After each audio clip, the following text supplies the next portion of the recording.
FIIs ने और साथ में एफपीआईज ने और साथ में आप ये समझिए कि जो बैंक्स हैं, जिन्होंने इंटरनेशनल बैंक्स जो इंडिया में कस्टोडियन की काम कर रहे हैं, भारतीय बैंक जो विदेशी संस्थागत निवेशकों के साथ कस्टोडियन का काम कर रहे हैं, साथ में जो ब्रोकिंग फर्म्स हैं जो ज्यादातर विदेशी निवेशकों को डील कर रही हैं, इन सभी के प्रतिनिधियों ने आज बैठक करी है या यूं कहिए आज मुलाकात करी है सेबी के साथ।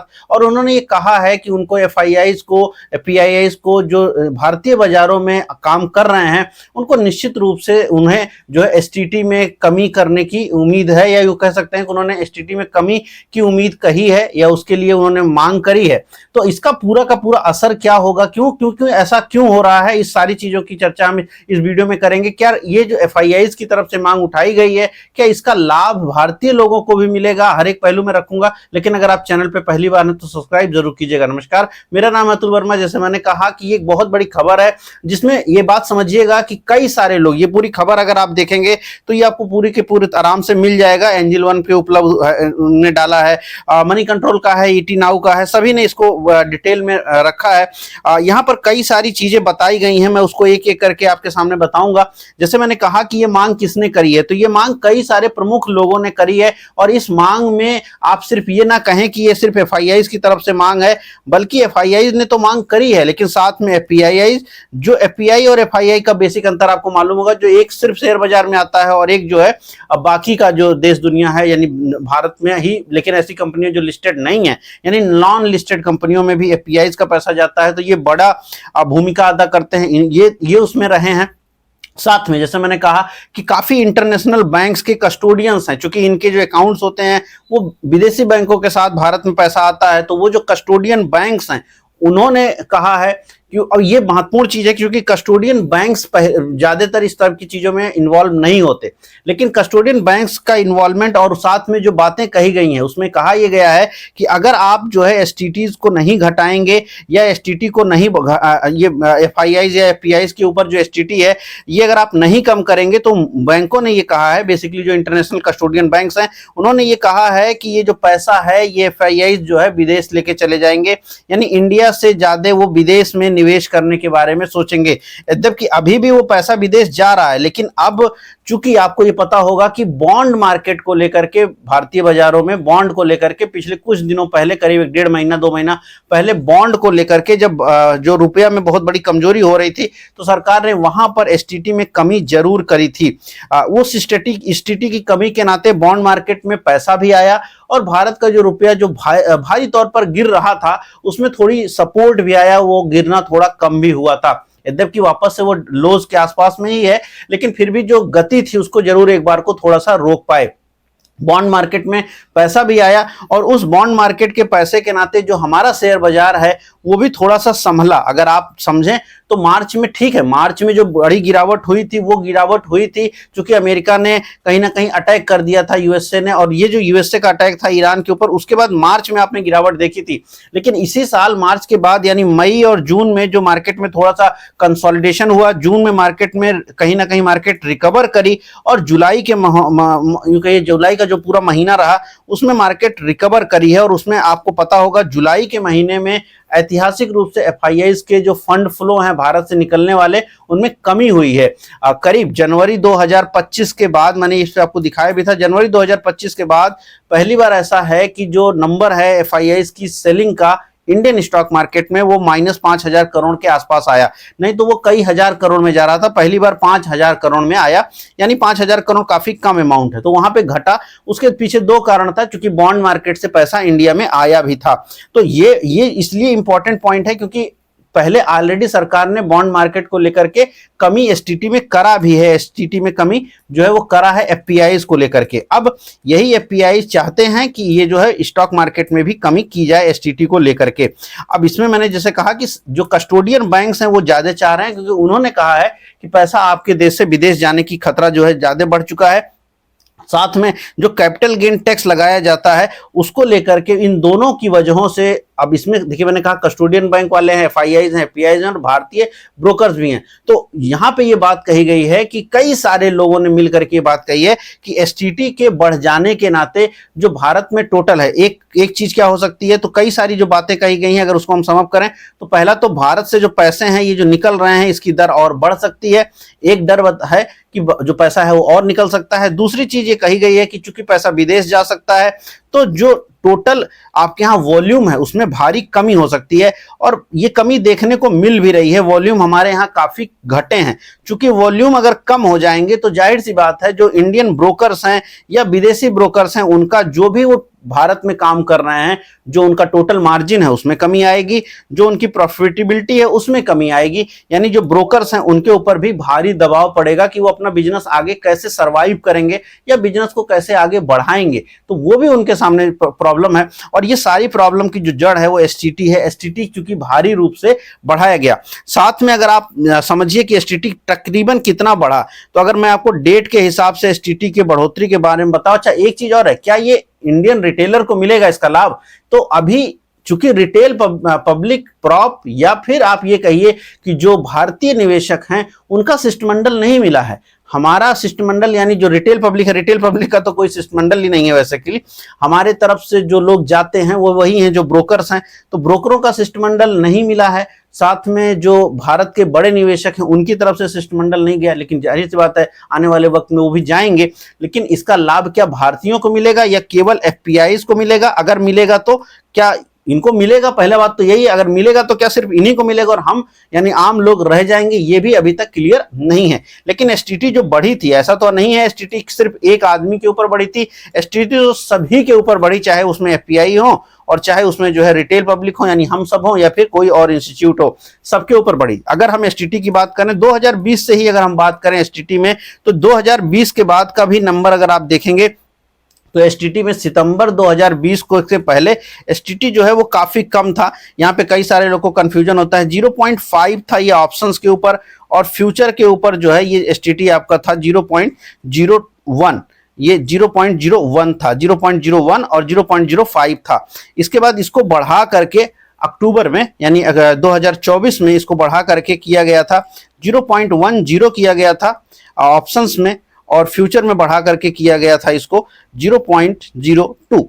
अब इसके बाद क्या हुआ? इसके बाद अच्छा ऑप्शंस में ये प्रीमियम के ऊपर लगाया जाता है और जो है ऑप्शन फ्यूचर के ऊपर टर्नओवर जो टोटल अमाउंट है जो सेल साइड पर उस पर लगता है। इसके बाद इसको 2026 में बढ़ा करके इसको 2026 में बढ़ाया और 2026 में बढ़ा करके इसमें थोड़ी और नहीं काफी वृद्धि कर दी गई, तो 0.15 हो गया। अगर ये अभी फिलहाल की अगर आप बात करें तो ऑप्शंस पर ये लगता है और फ्यूचर पर 0.05 लगता है परसेंट, तो ये काफी बड़ा है। अगर आप 2020 से इसकी तुलना करेंगे तो 2020 से एसटीटी की तुलना 2026 में की जाए तो कहीं ना कहीं यहाँ पर ऑप्शंस में, अगर हम ऑप्शंस की बात करें, ऑप्शंस का जो एसटीटी है ये बढ़ करके, चूंकि उस टाइम 0.01% होता था, वहां से बढ़ करके इस समय 0.05 हो गया। तो ये ऑप्शंस के ऊपर जो है आपका जो सॉरी ये फ्यूचर्स का होगा, फ्यूचर के ऊपर जो आपका वृद्धि हुआ ये 400% का फ्यूचर के ऊपर वृद्धि देखने को मिला। वहीं पर मैं फिर से एक बार लिख दूं, थोड़ा सा गंदा है ये, तो 2020 से लेके 2026 के बीच में जो ऑप्शंस के ऊपर एसटीटी बढ़ी, ऑप्शंस का एसटीटी जो बढ़ा वो तकरीबन 5 गुना बना, 5 गुना बढ़ा, यानी 400% उसमें वृद्धि की गई, जो कि 0.01 से बढ़ करके इस समय 0.05 हो गया है। ये अपने आप में नंबर में बहुत छोटा मत समझिएगा, ये बहुत बड़ा नंबर है, जिसके नाते इस समय करंटली अगर आप पिछले साल भर की भी बात करिए तो वॉल्यूम में काफी कमी देखने को मिल रही है और वॉल्यूम की दिक्कत जो है इस समय ब्रोकरों को देखने को मिल रही है, उससे उनके मार्जिन के ऊपर असर ऑलरेडी आ रहा है। साथ में अगर आप फ्यूचर्स के एसटीटी की बात करिए तो फ्यूचर्स का एसटीटी जो 0.01 के आसपास था वो बढ़ करके अब यहां पर 0.05 के आसपास हो गया और इसमें 400% की वृद्धि देखने को मिली है। यानी ये 400% वृद्धि यानी करीब करीब जो है ये भी आपका एक बड़ी वृद्धि आपको देखने को मिली है। तो ये जो सारी चीजें हैं ये थोड़ी सी प्रॉब्लमेटिक हैं यहाँ पर फ्यूचर एंड ऑप्शंस को लेकर के। ऑप्शंस का जो है आपने समझिए कि ऑप्शन में आपने 5 गुना बढ़ा दिया और फ्यूचर में भी आपने 5 गुना बढ़ा दिया, 0.05 से बढ़ करके आपका 0.15 हुआ। ये आपका जो जो है यहाँ पर आपकी ये वृद्धि हुई, करीब करीब 3 गुना आपने जो है ऑप्शंस में बढ़ाया, मैंने शायद गलत लिख दिया था अभी, तो 3 गुना 0.05 से लेकर 0.015 तक बढ़ाया, तो 3 गुना इन्होंने एसटीटी जो है आपका ऑलरेडी बढ़ चुका है ऑप्शंस में। और फ्यूचर मार्केट पर अगर आप बात करिए तो 0.01% से बढ़ करके ये 0.05% हो गया है, जो कि करीब 400% की वृद्धि आपको देखने को मिली है, तो करीब 4x हो गया है। तो ऑप्शंस में करीब 3x और फ्यूचर में करीब 4x आपको बढ़ाया गया है जो प्रीमियम है आपकी उसके ऊपर और वहां पर जो है सेल साइड पर। तो नेट स्थिति यह है कि ये एसटीटी काफी भारी मात्रा में लग रहा है और इसको लेकर के विवाद अब चल रहा है। क्या ये घटेगा, दोनों साइड से घटेगा कहना मुश्किल है, लेकिन ऑलरेडी काफी बढ़ाया हुआ है, 3 गुना अगर मोटा मोटी समझें तो 2020 से 2026 के बीच में 3 गुना ऑप्शन बढ़ा का जो एसटीटी बढ़ चुका है, वहीं पर फ्यूचर का एसटीटी 5 गुना बढ़ चुका है, 4 से 5 गुना एसटीटी बढ़ गया और इसका असर निश्चित रूप से निगेटिव तो है ही है। तो ब्रोकरों को नुकसान हो रहा है, बिल्कुल हो रहा है, ब्रोकरों को मार्जिन की प्रॉब्लम आ रही है, बाकी चीजों की प्रॉब्लम आ रही है, लेकिन कई लोग को लग रहा है कि ये तो सिर्फ एफएनओ की बात है, नहीं, इक्विटी को लेकर के भी यही सेम प्रॉब्लम रहेगी, क्योंकि देखिए हेजिंग जो होगा वो फ्यूचर एंड ऑप्शन से ही होगा। अगर आप फ्यूचर मार्केट या ऑप्शंस मार्केट को बिगाड़ेंगे तो इक्विटी मार्केट आपकी नहीं चलेगी, ये लगातार आपको देखने को मिल रहा है। मैं इस वीडियो में तो इस बात की चर्चा नहीं करूंगा, लेकिन जो एफएनओ मार्केट होती है वो इक्विटी मार्केट से जुड़ी होती है, या ये कह सकते हैं कि इक्विटी मार्केट जो होती है ये एफएनओ मार्केट के कंधे पर खड़ी होती है। टोटल वॉल्यूम अगर आप जानते हो तो लगभग 95% वॉल्यूम जो है एफएनओ मार्केट में है। इक्विटी मार्केट में जो दिन दिन का कारोबार है उसमें ये 5% का पार्टिसिपेशन करता है, यानी एफएनओ मार्केट के कंधे पर इक्विटी मार्केट खड़ी है। अगर आप एफएनओ मार्केट को बिगाड़ देंगे तो इक्विटी मार्केट अपने आप से नहीं चलेगी, क्योंकि जितनी भी अंडरलाइन है, अंडरलाइन क्या होती है, वो इक्विटी होती है जो अंडरलाइन है, तो जितनी भी अंडरलाइन है वो तभी सरवाइव करेगी जब उसका हेजिंग प्रोडक्ट, यानी जो कि फ्यूचर है जो जिससे वो हेज किया जाता है, या जो ऑप्शन है जिससे वो हेज किया जा रहा है, वहां पर स्मूथ काम होगा और वो सस्ता पड़ेगा। तो अगर हम फ्यूचर मार्केट को हम लगातार खराब करेंगे तो इक्विटी मार्केट भी नहीं सरवाइव करेगी। और इसीलिए आप देख रहे होंगे पिछले 2 साल दुनिया भर से पैसा में तेजी रही है, हमारे यहाँ तेजी नहीं है। कहने के लिए तो हम कह रहे हैं कि एआई के नाते नहीं है, लेकिन बहुत बड़ा कारण ये भी है कि 2024 के बाद हमने जो रेगुलेशंस में बड़े बदलाव किए, 2024 के बाद एसटीटी हमने बहुत जबरदस्त ढंग से बढ़ाई, और संयोग नहीं है ये कि 2024 में हमने जब एसटीटी बढ़ाना शुरू किया और मार्केट हमारा टॉप लग गया। 2024 सितंबर के बाद से अभी हम अगस्त में आ चुके हैं और अगस्त 26 में हम ऐसा है कि हमारा मार्केट कोई खास अच्छा परफॉर्म नहीं कर रहा है। इस बीच में दुनिया के लगभग सभी मार्केट ने अपने नए लाइफ हाई टच किए, हमने टच नहीं किया।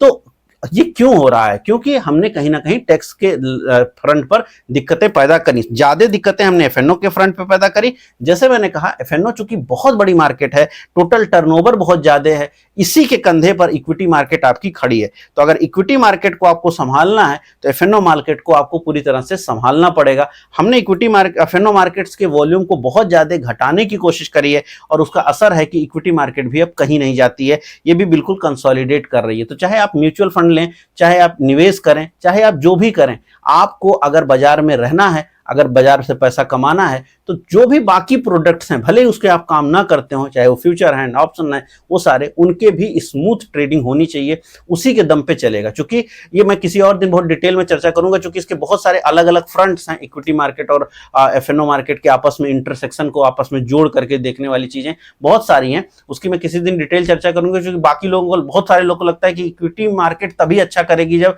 एफएनओ मार्केट बंद ही हो जाए, लेकिन ये बिल्कुल ही भ्रम है। ये वो लोग हैं जिनको बाजारों के बारे में बेहद ही कम जानकारी है। मार्केट तभी अच्छा कर सकती है जब एफएनओ मार्केट और बेहतर काम करे और उसके बाद इक्विटी मार्केट और बेहतर चलेगी। कभी भी एक पक्ष को रोक करके दूसरे पक्ष में पैसा नहीं जा सकता है, ये दोनों एक दूसरे के पूरक हैं। और सच्चाई ये है कि एफएनओ मार्केट के कंधे के ऊपर खड़ी है इक्विटी मार्केट। आप एफएनओ को अगर गड़बड़ करेंगे, एफएनओ के ऊपर आप समझिए कि छोटी सी इक्विटी मार्केट आपकी खड़ी है, तो वो सारी इक्विटी मार्केट जो आपको दिखती है उसका बहुत बड़ा बेस एफएनओ ही है। तो एफएनओ को खराब करके उसको उस पर ज्यादा प्रेशर करके वो नहीं होएगा। और हमारी तरफ से, यानी अपने जो आम लोग हैं, जो इंस्टीट्यूट्स हैं, इनको भी एसटीटी की तरफ, सरकार की तरफ जरूर ध्यान दिलाना चाहिए। क्योंकि अब जो है बड़े प्लेयर वहां पे ऑलरेडी जा रहे हैं, तो शायद वो मौका है कि शायद थोड़ा एसटीटी कम हो जाए, लेकिन उम्मीद अभी बहुत ही कम है। एफआईआईज के लिए तो थोड़ी फिर भी ज्यादा है, हमारे आपके लिए वो उम्मीद तो बेहद ही कम है कि हमारे लिए सरकार जो है एसटीटी में कुछ कमी करेगी, क्योंकि वो तो चाहते हैं कि जो आम पब्लिक है वो एफएनओ मार्केट में नहीं जाए, और उसी बिहाफ पर उन्होंने टैक्स बढ़ाया। यद्यपि उससे कोई विशेष फर्क नहीं पड़ गया। हाँ, ये जरूर है कि जो म्यूचुअल फंड लेकर बेचारे पैसे लोग कमा रहे थे, जो निवेश करके जो पोर्टफोलियो से पैसा कमा रहे थे, वो भी कम हो गया, उसके रिटर्न भी कम हो गए। तो वो एक अलग नई सरदर्दी जरूर आम लोगों के सामने पैदा हो गई। ये देखना पड़ेगा, देखने वाली वक्त होगा कि क्या आम लोगों को यानी आम पब्लिक को भी इसका लाभ मिलेगा आने वाले वक्त में, क्या एफआईआईज को ही मिलेगा या उनको भी मिलेगा कि नहीं मिलेगा। लेकिन खबर जो थी वो मैंने आपके सामने रखी, और 3 गुना और 5 गुना, 3 गुना ऑप्शंस में 5 गुना फ्यूचर में इसका जो है एसटीटी बढ़ी है। मे भी लिखते वक्त एक बार मैंने थोड़ी सी गलती करी थी, तो वो चीज़ है। लेकिन मोटा मोटी यही है कि क्या ये सही हो जाए। आपको क्या लगता है कि एसटीटी घटनी चाहिए? किस तरह से आप बाजार को देख रहे हैं, किस तरह से आप समझ रहे हैं कि जो ये दुनिया भर के रेगुलेशंस बदले जा रहे हैं लगातार, इसका क्या असर आपको देखने को मिलेगा? कमेंट बॉक्स में जरूर लिखिएगा। मैं मिलूंगा कल नए वीडियो में। इस वीडियो में इतना ही, धन्यवाद।